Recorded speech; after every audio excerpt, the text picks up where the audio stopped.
అంతేకాకుండా అధ్యక్ష జగన్మోహన్ రెడ్డి గారు మీరు అన్నట్లు సెలెక్టివ్ మతిమరుపు అనుకుంటారు అధ్యక్ష.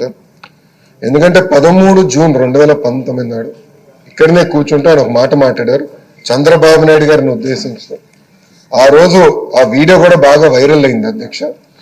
గౌరవ సభ్యులు అన్నారు వీడియో కూడా ఒకసారి ప్లే చేయాలని. దాంట్లో చాలా స్పష్టంగా చంద్రబాబు నాయుడు గారికి 23 మంది శాసనసభ్యులు ఉన్నారు. ఒక 5గురిని లాగేస్తే ఆయనకు 18 లేదంటే 17 మంది ఉంటారు. అప్పుడు ఆయనకు ప్రతిపక్ష నాయకుడి స్టేటస్ కూడా ఉండదు అని స్వయంగా జగన్మోహన్ రెడ్డి గారే హౌస్ సాక్షిగా చెప్పారు అధ్యక్ష. ఇప్పుడు వచ్చి ప్రత్యేకంగా మీ పైన వ్యక్తిగతంగా ఆరోపణలు చేస్తాం, ఆయనకున్న దొంగ పేపర్ దొంగ ఛానల్ వాడి ఆరోపణలు చేస్తాం. హౌస్ పరువుని తగ్గిస్తున్నారు అధ్యక్ష.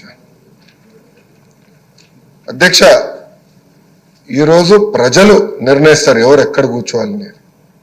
ప్రజల తీర్పుని గౌరవించి ప్రజల తరపున పోరాడాల్సిన బాధ్యత పార్టీల పైన ఉంటాయి అధ్యక్ష. గౌరవ ఉప ముఖ్యమంత్రి గారి కన్నా జగన్మోహన్ రెడ్డి గారికి ఎక్కువ భద్రత సిబ్బంది ఉన్నారు అధ్యక్ష. It is a matter of fact today.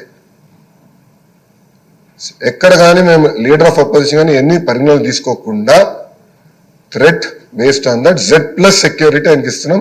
గౌరవ ఉప ముఖ్యమంత్రి గారికి Z కేటగిరీ ఉంది అధ్యక్ష, Z+ ఇచ్చారు అధ్యక్ష.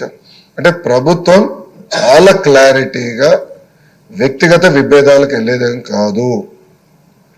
As per requirement we will provide. But చట్టం చాలా క్లియర్ గా చెప్తే మీకు హోదా రాదు అని చట్టం చెప్తే హోదా కావాలి చట్టాన్ని మీరు ఉల్లంఘించండి అని చెప్తాం. చాలా చాలా బాధాకరం. ఆయనకు అలవాటు చట్టాలను ఉల్లంఘిస్తాం, అది తీసుకొచ్చి ఈ హౌస్ పైన రుద్దుతాం. ఆ సాక్షి పత్రిక ద్వారా రాస్తాం. నిజంగానే చాలా చాలా బాధాకరం అధ్యక్ష.